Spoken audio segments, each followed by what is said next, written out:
Oh, yeah, that's good. That's good. Slow it down a bit. We need to ease into this episode slowly. There must have been an angel by my side. Something had led me to you. That's it. Look at this I want all the lovers to make their way to the dance floor. All the lovers. Pull that someone special in close. Hug them tight and whisper in their ear, "Do you have COVID?"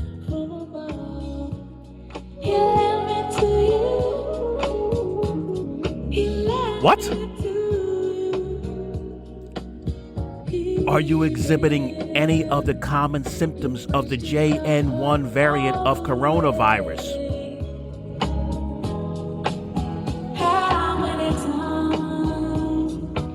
What?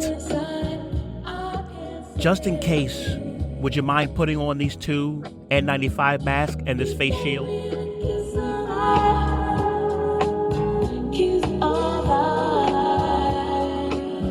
What? Welcome to the Comparison Group Podcast. Listen on Apple Podcast, Spotify, blah, blah, blah. You know the deal. Today is Sunday, January 14th. I'm trying to get this episode out. It's a little delayed, but I'm trying to get it out before the Iowa caucuses tomorrow. Hey, when Hunter Biden walked into that hearing, did that woman go straight to white privilege? Make up your mind. Does white privilege exist or not? And Lloyd Austin, Secretary of Defense, broken penis. Broken penis, that's all. Maybe he took Niagara and had an erection lasting over 4 hours. Maybe he had something stuck in his butt. I don't know. Sex accident. When someone in his position goes to the hospital and doesn't tell anyone, sex accident. The man was in the military all his life. What's the one rule? Well, two rules. What's the two rules in the military? Follow orders and don't go AWOL. Don't go AWOL. Don't go away without leave. So he becomes the Secretary of Defense and he goes AWOL? Nah, I ain't buying it. I don't care what they say. Sex accident. And the Iowa caucuses, we'll see what happens. We'll see if Trump wins. He's supposed to win, way ahead in the polls. If Trump wins, I imagine everyone will be shocked. Oh my goodness, how could this guy, If Trump loses, I imagine everyone will be shocked. So we'll see what happens. What I'm interested to see, if Nikki Haley, if DeSantis, the last two remaining that we're really paying attention to, now that Humpty Dumpty, Chris Christie fell off the wall, we'll see how DeSantis and Nikki Haley will respond if they don't do so well in Iowa and don't look like they're going to do well in New Hampshire. What will they start to say? Will they suddenly become Trump enablers? Because they'll say, oh, well, I know I said some bad things about Donald Trump, but that was before I really got to know him, and anyone is better than Joe Biden because they want that VP shot. It'll be interesting to see how they're going to handle it if very early on, way before Super Tuesday, Trump looks like he's going to be the guy. I just had to get that quick word out on a couple of things in the news, but I can't spend long. I can't spend long on those things because I have so much to say. I'm definitely not going to have time for all of it, but I'm going to do my best. I want to give an idea or suggestion for getting off life's treadmill, as I said I would do in the last episode. I want to give a couple more of what I got wrong in 2023 because I thought of a couple more, and it seems some people were not satisfied with how many things I said I got wrong in 2023, but I did think of a couple more. And I want to discuss what I see as an updated description of the Trump effect in this country. I feel we see the Trump effect affecting Trump supporters, relating only to Trump supporters. But oh no, mon frères, the Trump effect is affecting all of us. And I want to discuss how. But first, I'm sorry. I've got to say something about the unemployment reports. And don't worry, this kind of ties in with the whole Trump effect discussion too. But I have to talk about the unemployment reports. First of all, have we changed in some respect when it comes to issuing these monthly jobs reports, reporting on government jobs? I'm asking that honestly. I don't know. If I just have missed something, I thought we weren't really paying much attention to government created jobs. It's always been, this is what the private sector added. This is the private sector numbers for last month. Or non-farm payroll jobs. This is how many non-farm payroll jobs we added last month. Lately, all of a sudden, it seems like we're including government jobs into the numbers. The last jobs report for December, 216,000 jobs added. 52,000 of them were government jobs. And I just honestly thought we weren't doing that because the feeling, I think, was you can pad the numbers with government jobs. It's easy to add government jobs. It's not the same as adding private sector jobs. It's not a true indication of the economy if you're counting government jobs, I think is the thought. Now, don't suck your teeth and get upset with me and go, oh, I knew this guy was a conservative. No, this is very important. Or at least, I don't know, it could be very important because we also learned the number of jobs added in 2023 was overestimated by almost 500,000 jobs. That's a lot of jobs. And that's a problem. That's not a Republican problem or a Democratic problem or a Joe Biden problem. That's a problem because we should know the jobs report is one of the things the Fed has been watching closely to determine interest rates. So if the report isn't accurate, the Fed may incorrectly raise or lower interest rates. If the report overestimates jobs or the numbers are padded with government jobs, the interest rates may have been raised higher than needed, resulting in you paying more on credit cards or car loans or everything. Everything. It affects treasury bonds. It affects the stock market. It affects everything. So this is not something to look at through a political lens and say, oh, you're just trying to knock Biden. No, this is something that could be a problem for Biden if there's not a good reason. Maybe some of these government jobs are just temporary jobs being added right now for a specific purpose, like they do for the census. They need to hire people for the census. So again, that matters. That matters to determining the strength or the health of our economy. But I was curious. I looked it up, the whole government jobs thing, and I found out we've averaged about 50,000 government jobs added over the last 3 months, which is a fair amount, but particularly in Washington, D.C., there have been quite a few jobs added, so much so that the unemployment rate for black men over the age of 20 went from 6.3% in November down to 4.6% in December. That's a big drop. That is a big drop. That's a lot of jobs, government jobs, to a specific group of people. I'm not alleging anything here. I'm asking a question, and I should be able to ask that question. No one should be suspicious of my motives for asking that question. I think it's a legitimate question. 6.3 down to 4.6, according to the BLS, the Bureau of Labor Statistics. That's my source. I'm giving you the information from my source. Now, if I told you my source was Fox News, you'd go, nonsense. If I told you my source was MSNBC, all right, maybe something. That's the Trump effect. That's part of the Trump effect. If there's something to be explained here, let it be explained. If there's nothing to explain, then fine. There's nothing to explain. Let's not make something out of it if it isn't. But I shouldn't be crucified for asking. I shouldn't be labeled as something that I'm not for asking. I shouldn't be unfollowed or get a 1-star rating for asking. That's the Trump effect. That's what it's causing all of us to do in this country right now with our information sources. It's really depressing to hear political commentary that has turned otherwise intelligent, reasonable people into weirdos. Sorry, I can't think of a better word. I really don't like calling people stupid. It's not helpful. I can't come on here and preach to you that if you want to have a civil discussion with people, you can't call them stupid every second.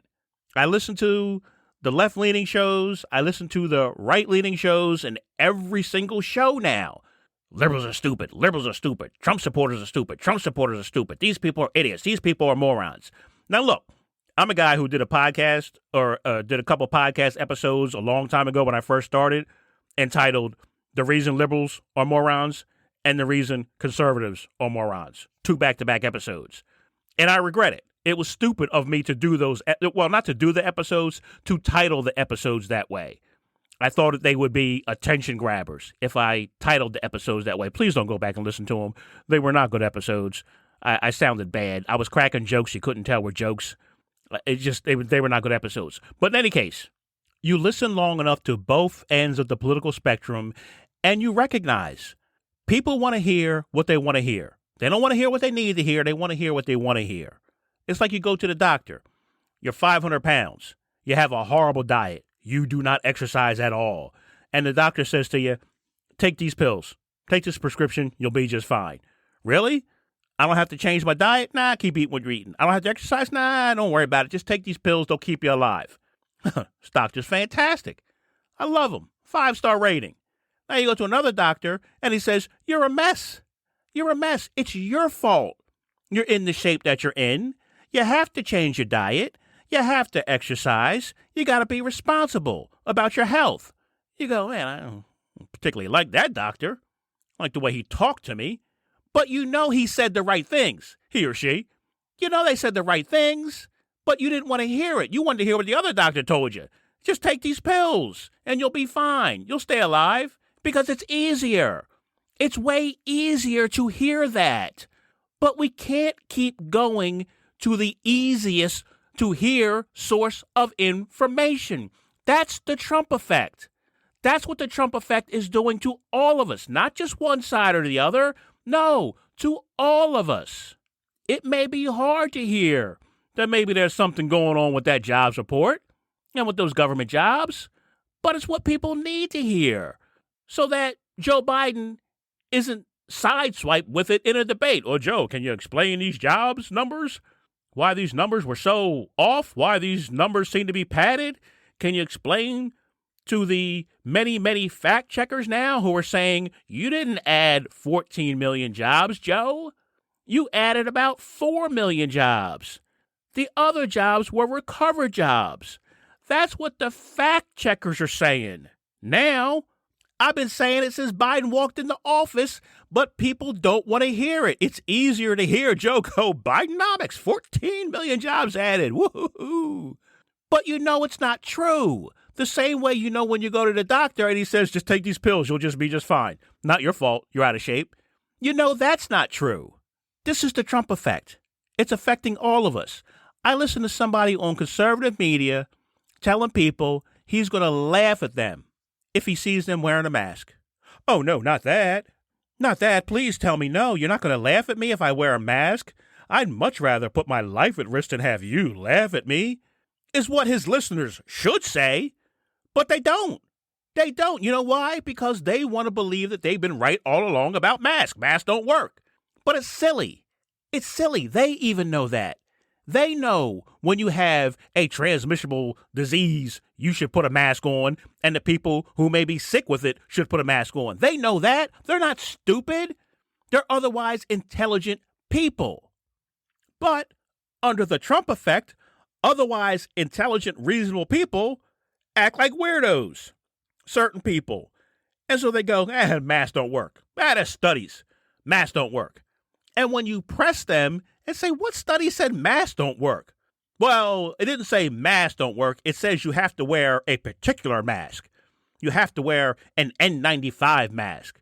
Oh, well, okay, sure. Particular mask. But if you cover your nose and mouth, it's got to help. Yeah, but people don't wear the mask properly. Oh, okay. So you're not saying masks don't work. What you're saying, it's got to be made out of the right material and you got to wear it properly. Oh, okay. I got no problem with that if you say that. A bulletproof vest doesn't work if it's made out of aluminum foil and you tie it to your foot and drag it behind you. Yeah, things don't work if you don't wear them the right way. I get that. So say that. Say that. I'm against the mandates. I'm against the mask mandates. Well, a private business has a right to mandate that their employees wear a mask, the same way a private business has a right to mandate if they wear a uniform.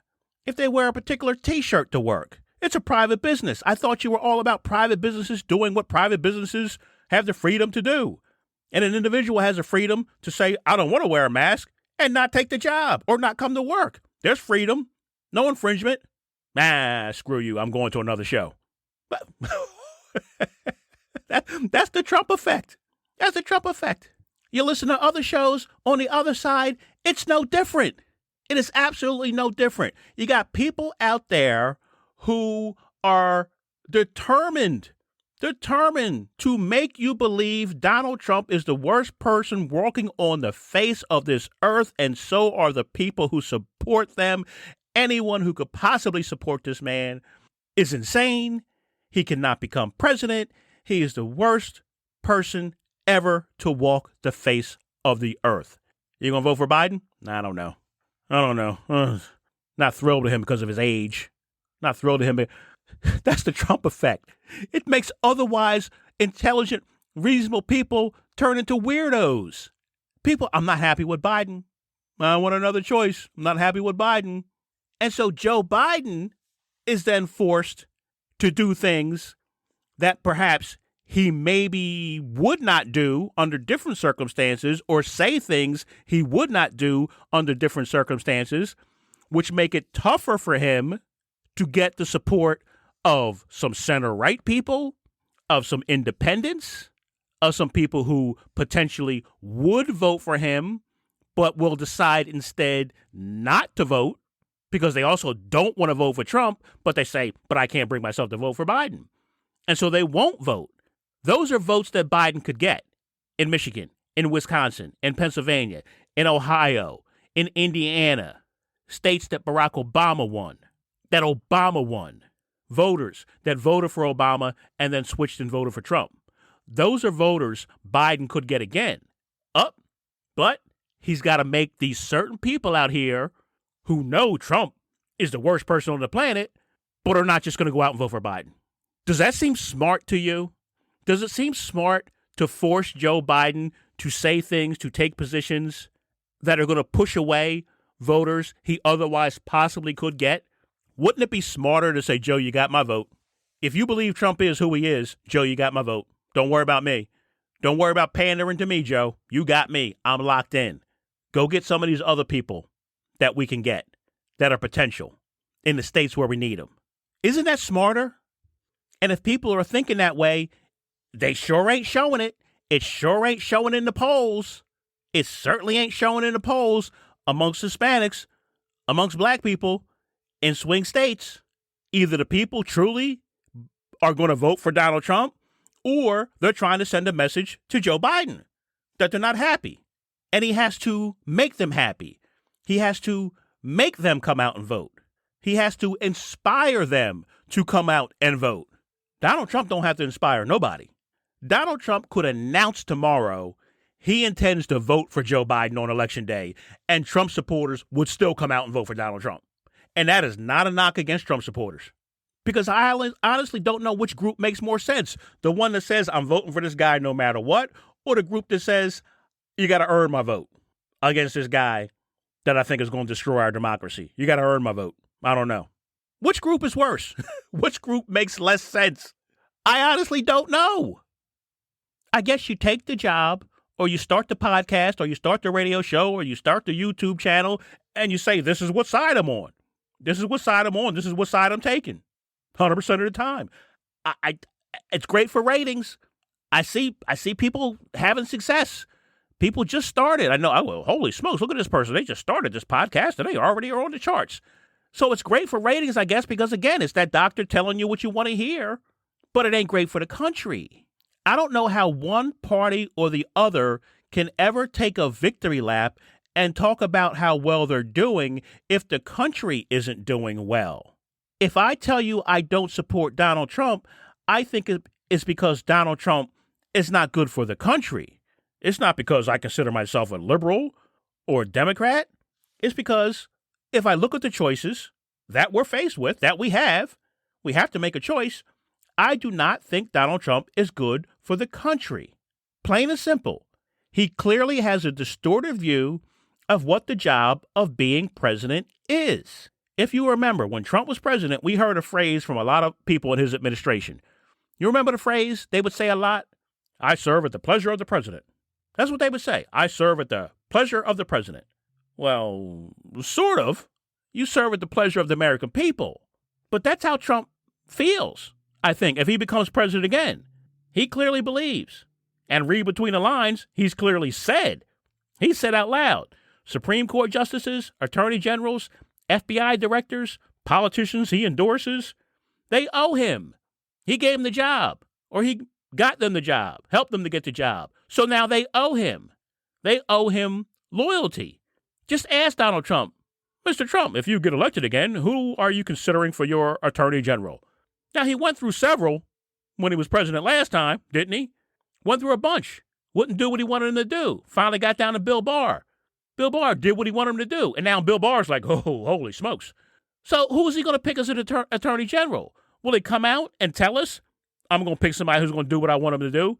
I'm going to pick someone who's going to go after the people I want him to go after? I'm going to pick someone who's going to ignore the crimes of people that I want that person to ignore? In other words, will he be honest? Is that someone who you could see being president? Is that someone you could see being president, whether they were Republican or Democrat? Of course not.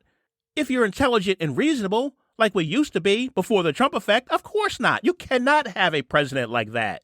So it's very simple. And that's a simple discussion. I don't think that discussion should offend anyone. I don't think I need to call anyone stupid to have that discussion. That's my issue. That's my problem. You disagree? Tell me why. That's a discussion. Is that hard?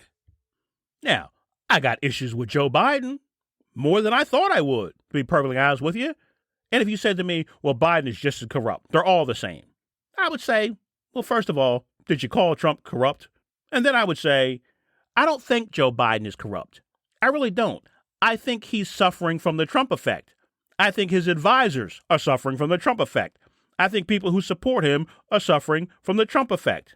My problem with Joe Biden, if you want to be president of the United States, Joe, don't separate the United States. Stop making it us versus MAGA. Us over here, our side, versus MAGA. Don't do that. It's you versus Donald Trump. Make the case for you and make the case why you would be better than him. Make the case against him. Not him and his supporters. When Joe Biden says, for the millionth time, I've always said it's a bad bet to ever bet against the United States of America. Or I've always said it's a bad bet to bet against the American worker.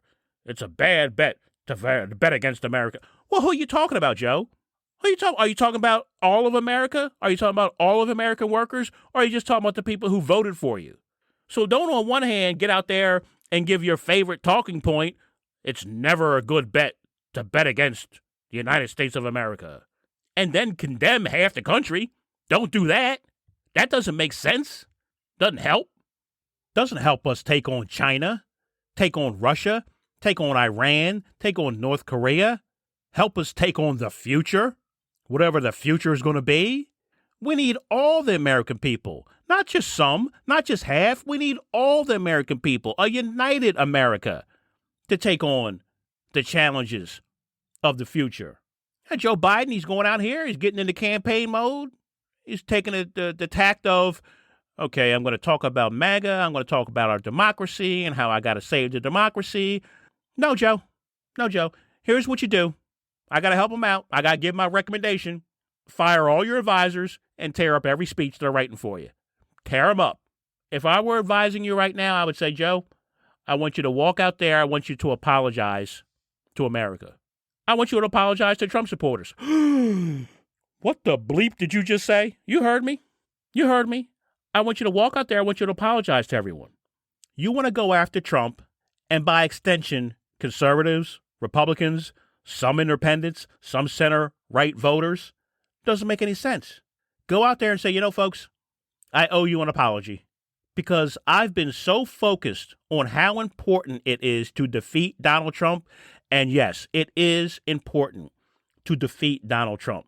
But I've been so focused on that, I've lost sight of the damage we could do to the country because of Donald Trump, making one another the villain, making one another the enemy. Worse even, in some cases, than our legitimate foreign enemies. We made each other the villain so much. And I apologize for my part in that, America. We cannot let one man divide us like this. And that's exactly what we've done. We've let Donald Trump divide us over these past several years. We all share blame in that. Not just left media, not just right media, not just Democratic politicians, not just Republican politicians, not just left-leaning voters, not just right-leaning voters. All of us share responsibility in this. I sincerely believe I will serve this country better as president than Donald Trump or anyone else. But that should not prevent me from listening to, speaking to the people who are angry and frustrated and suspicious and untrusting of me or my agenda. Whether people vote for me or not, or voted for me or not, they deserve to be listened to. Now, there's no place for violence in this country. We all understand that. But this country was founded on freedom of speech. Look, you get the picture. I can't write this whole speech for this guy. You get what the heck I'm saying? You're telling me there's nobody around him to say, Joe, what you're saying ain't working, try this? You're telling me there's nobody around him to say that? And here's the key. Here's the key. When he does it, you can't react like I know certain people want to react. You can't say, oh, you can't go and speak to those so-and-so and so-and-so. You want to speak to those so-and-so and so that call for such and such and such? You want to speak to those so-and-sos who support such and such and such? You want to apologize to those so-and-so who call for such and such and such? You can't do that. You got to say, yup, Joe, whatever you got to say. Whatever you got to say, Joe, whatever you got to do to pick up those 50,000 votes of people who were going to leave the presidential selection blank or vote third party, to pick up those 10,000 votes of people who were saying, the heck with it, I'm voting for Trump, to pick up those 60,000 votes of people who were going to just stay home. Say what you got to say, Joe. You got my vote. That's smart. That's what I would consider smart, because what you're doing now sure as heck ain't working. Working for ratings, but it ain't working for the country. Now, look, let me be very honest with you. I understand what the hang up here. I understand what the problem. I understand why this show will have a tougher time getting ratings. Because again, under this Trump effect, you're just inundated with information that makes you go, no way, no way. Prepare to be slightly offended, I think, maybe, some people. It's like watching 12 Years a Slave every day before you go to work with white people. You just can't do it. You just can't do it. If you go to bed and you listen to this podcast, let's say, or you listen to something, and you go, you know what? It's making sense. Being reasonable. Yeah. Maybe we all need to accept some responsibility here, and maybe there are certain people there just enough that are still reachable. Okay, maybe we can change our thinking a little bit. Okay. And then you get up in the morning and you watch 12 Years a Slave, and you go to work with a bunch of white people who tell you, slavery wasn't really that bad. I know. That's what we do. That's essentially what we do. Even if we start to have some sort of reasoned, unified thought, we're just inundated constantly with the hate and what the, can you believe he said this? And can you believe she did that? And you can believe this person over here is doing this. It's just every day we're just inundated with it from our media. You know what we're going to do? Comparison group, are you listening to me? You know what we're going to do with our media, with our information? We're going to do the same thing we did with small businesses and manufacturing. We're going to destroy it. We're going to destroy it. The same way we destroyed the small business butcher, the small little pharmacy, the small little grocer, because we wanted cheaper, we wanted quicker, we wanted more efficient, we wanted more convenient. The same way we destroyed our manufacturing and sent them overseas because we wanted cheaper. They can make TVs in America, but they can't sell them as cheap as they can in Walmart if they do. And so we're going to do the same thing with our information. Because we want what we want, we're going to destroy it, and then we're going to look back and we're going to go, man, what happened? What happened to all of our good information sources? What happened to our balanced local news TV shows? What happened to our balanced local newspaper? What happened to reasonable discussion? What happened to compromise? We're going to destroy it, and we're going to look back and we're going to go, how the heck did that happen? And we're not going to want to accept that we all played a role in it. And they'll write books, and they're going to call it the Trump effect. And 25 years from now, somebody will say, hey, some guy did a podcast called the Trump effect. It'll probably be me saying it because nobody else will listen. I don't know how else to say it. I got a problem with Donald Trump being president. I got a problem with anyone who advocates for political violence or violence. And that's it. Beyond that, I'll talk to and I'll listen to anyone. Anyone. And if I decide that I'm going to vote for Joe Biden, I'm going to vote for Joe Biden. If I think he'll be a better president for America than Donald Trump, I'll vote for him, even if he seems too chummy with Wall Street, even if he accepts super PAC money, even if he falls down 3 times before the election, even if he doesn't show up into the black community at homeless shelters and wash dishes or show up at black churches, even if he doesn't strike the exact right tone on LGBTQ+, or abortion, or guns, or Israel, or Ukraine, I'll vote for him if I feel like he's the better choice for America. Now, because I'm not suffering from the Trump effect, and I'm in the comparison group, meaning I'm in the control group, meaning I'm normal, somewhat, not crazy, could that change? Could I possibly support a Joe Manchin, senator from West Virginia, if he jumps into the race as a third-party candidate? I think Manchin may be considering getting in as a third party either right before or right after Super Tuesday. Would I give my vote to Joe Manchin, to a third party?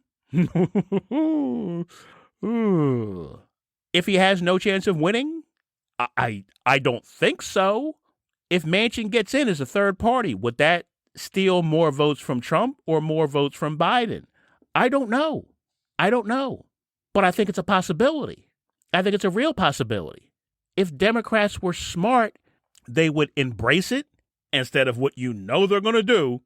If he starts talking like he's getting in or he gets in, if Joe Manchin gets in, Democrats are going to rip him apart for being basically a Republican and being too cozy with, pharmaceutical companies or coal industry. They're going to rip him apart when they shouldn't. Let him be an alternative to Trump that people are looking for. I swear to you, if you believe nothing else I tell you, people are aching for an alternative to Donald Trump. That is not Joe Biden. That is not Ron DeSantis. That is not Nikki Haley. That is not Ramaswamy. They are aching for an alternative. All those people out there, you've heard them. You've heard some of them on TV. I won't vote for Donald Trump again. I won't do it. But I can't vote for Joe Biden. Who are you going to vote for? I don't know. There's a ton of people out there like that. Let Joe Manchin be an alternative for those people. I'm begging you. When a husband and wife are lost, we know what goes on, right? It's the stereotype. Men don't like asking for directions. It's not an issue now with GPS, but before GPS, this was always the stereotype. They're lost. The husband is refusing to ask for directions. So they sit in the car, driving around lost in circles for an hour, with the wife saying, would you please just stop and ask for directions? Would you please just stop and ask for directions? Would you please just stop for directions? Ask for directions. When really what the wife should say is, can you stop? I got to go to the bathroom. That's all. Just say, would you mind pulling over at the next gas station? I just got to jump out and go to the bathroom. The husband will be so happy. He can save face, not admit that he's lost, let the wife go in there, get the directions, and come back out and say, go 2 lights and make a right. Problem solved. Sometimes you got to be smart about this. You can't just go the same way you've always been going. That's not working. Sometimes you got to think a little smarter. Sometimes you got to let people just save face. Just let some of these Trump supporters go to someone else besides Donald Trump that they can stomach going to, like a Joe Manchin. Look at it that way. All right, that's it. I ran my mouth for far too long on that issue. Now, I wanted to give you a couple more things I got wrong. I don't have time for that. I wanted to give you the solutions, suggestions, ideas for getting off the treadmill of life. I ran too long for that. Can I give it to you next time? Can I give it to you next episode? What do you mean, no? Oh, boy. All right, fine. Let me see if I can do it quickly. All right? I'll try and do this as quickly as I possibly can. We all experience it. We all know. You feel like you're on a treadmill in life. You feel like you're going, you're moving, but you're not getting anywhere. You're working twice as hard to make half as much. How do you get off that treadmill? What's the solution? Well, the first thing is don't get on the treadmill in the first place. I start at the very beginning. The very beginning. We all have heard, probably, certain people talk about the talk. I got to give my son the talk. It's a reference to black people talking about interaction with the police. I got to give my son the talk. You don't understand the talk. We got to give our sons the talk. Well, there's some other talks that need to be going on in this country with young people. There's some other talks. I got to give my daughter the talk about how boys are and what boys are after. And don't believe you're in love when they tell you you're in love. I got to give my son the talk about being respectful of women. I got to give my child the talk about work ethic, what it means to be a good employee.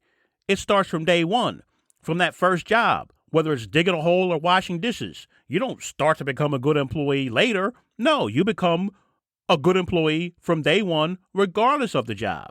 I got to give my child the talk about the responsibility of money, of finances, of not spending beyond your means, of saving, of protecting your credit, because it's going to be very important later on in life. I got to get my child to talk about peer pressure and not falling in with the wrong crowd and not being a follower. Be a leader. Don't be a follower. All these talks should be mentioned at the same time we're mentioning the talk, the other talk, and they just aren't, in my opinion. And so it starts from the very beginning, this getting off the treadmill, not getting on the treadmill to begin with. As you get older, as you get into the 18, 19, 20 to 25 range, my suggestion would be, if you have a 4-figure net worth, don't have a 5-figure number of kids. If you have $1,000 in the bank, if you have $1,000 to your name, don't keep having kids. I'm sorry if that's offensive, but that's a big part of not getting on that treadmill, of getting off that treadmill. Rearing a child is a huge, expensive responsibility, and we need to stop acting like it's not. It's a huge responsibility and very expensive. And so people should understand, if you don't want to be on that treadmill of life, do not have more kids than you can afford. We need political leaders who are willing to say to people, absolutely, government can play a role in helping people to get off the treadmill. Government can absolutely play a role in lifting all boats. But personal responsibility comes into play too. It's not only that people have to pay their fair share, people also have to do their fair share by making good choices in life, making good decisions in life. We need political leaders to impress that upon people, and that'll trickle down, hopefully, to parents impressing it upon people, to mentors impressing it upon young people. Make good decisions in life. That will help you to stay off of or get off of the treadmill. And we also need to realize no one chooses to be born into poverty. No one can wake up and say, you know what, I've decided I'm not going to be poor today. It doesn't work that way. Some people are born into unfortunate situations. Some people end up into unfortunate situations, no matter what their decisions are in life. And we should recognize that. People just can't wake up and snap their fingers and change everything any more than I can just wake up one day and say, I think I'm going to win the lottery today. Trust me, I've tried. I've tried several times. It doesn't work that way. So I'll say it again. The government can and should play a role in helping people get off the treadmill, but people have to play a role as well. Everyone has to contribute. Everyone, top to bottom. If you can't pay, you have to do. If you can pay, you better pay. If you can do, you better do. As you get older, you're on that treadmill, now you're in your 30s and your 40s, don't blame anyone else. Don't blame anyone else. It's all up to you. Don't blame anyone else and don't expect anything from anyone else. with the exception of family. Unless it's the most extreme circumstances, it's all up to you. If you got to work harder, you got to work harder. If you got to work twice as hard, you got to work twice as hard. If you got to work 3 times as hard, you got to work 3 times as hard. Unless you're a black person who was a slave yesterday and just got your freedom today, it's on you. You've had time to get it together. If you're a white person who just owned the plantation yesterday and you woke up today and said, who's going to pick all this cotton? It's all up to you. You've had plenty of time to get your act together. Don't blame anybody else. If you want to get off the treadmill, make a decision to get off the treadmill and figure out how you get off that treadmill. You've heard me say it before. The 4 things you need, in my opinion, for success: hard work, knowledge, talent, and luck. Hard work, knowledge, talent, and luck. Figure out what you enjoy doing. Figure out what you're good at. Work hard. Hope for a little luck. And by the way, action. Not talk. Action. Take action. This is not groundbreaking advice. This is something we all know. Again, back to that doctor analogy. We all know this. We all know what we have to do. You got to take action. You can't talk. A lot of times when we're on that treadmill, we do a whole lot of talking about how we're going to get off of it, but we never take any action. We talk about what we'd like to do, what we want to do, what we're dreaming of doing, but less talk, more action. We'll get you off that treadmill a lot quicker. But it's very important to understand that sometimes you might have to settle for less money for more happiness.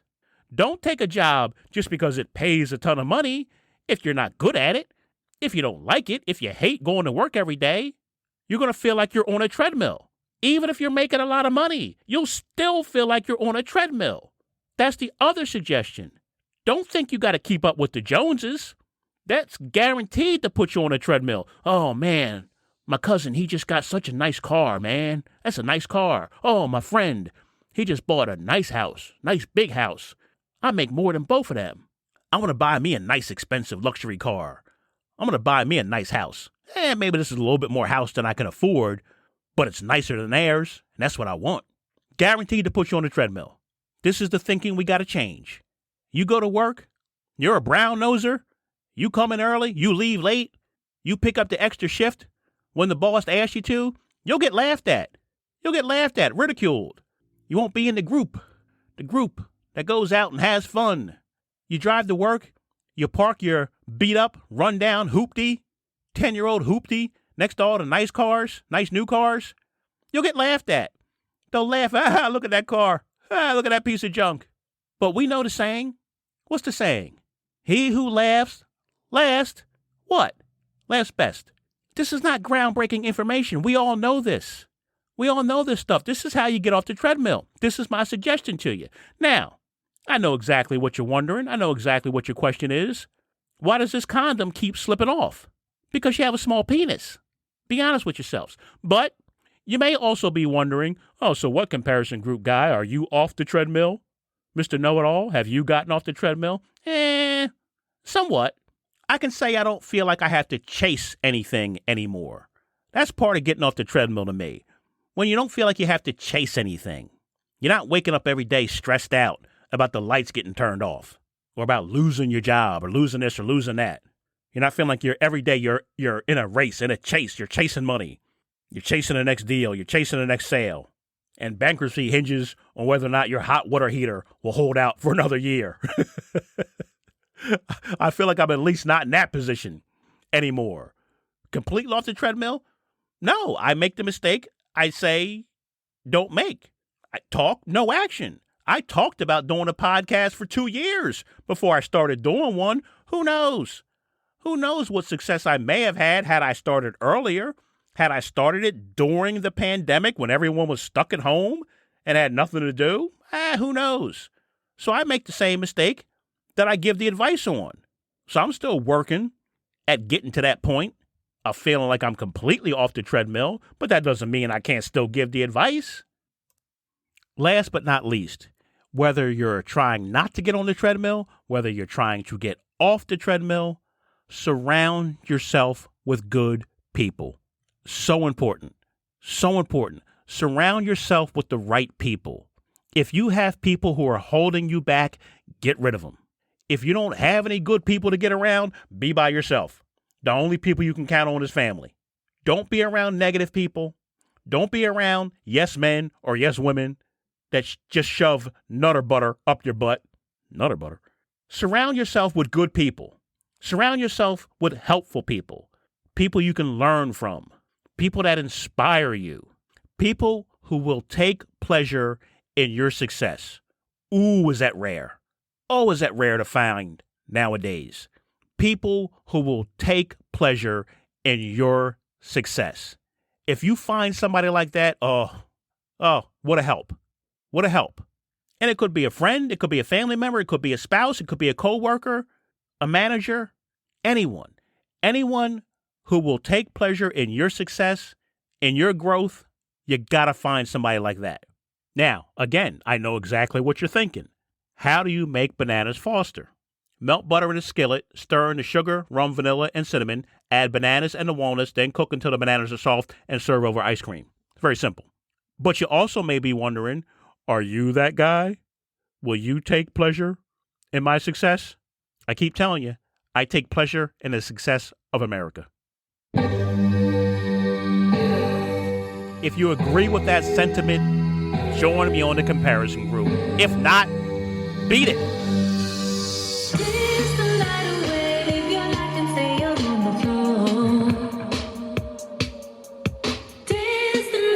Ooh, look at me go. Look at me go. Look at me dance.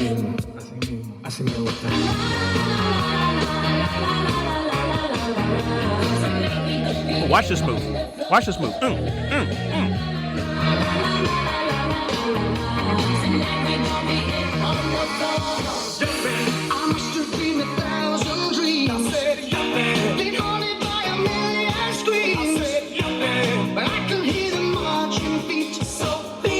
They're moving into the street. Now did you read the news today? They say the danger's gone our way, but I can see the fire still alight. So beat it, they're burning into the night. You go hard, you gotta get on the Thanks for listening. Ooh, that was an investment in time. I appreciate it if you hung in there with me. I really do. Please share. Please rate. Please follow.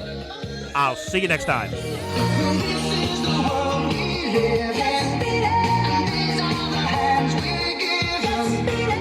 Use them and let's start trying to make it a place worth living.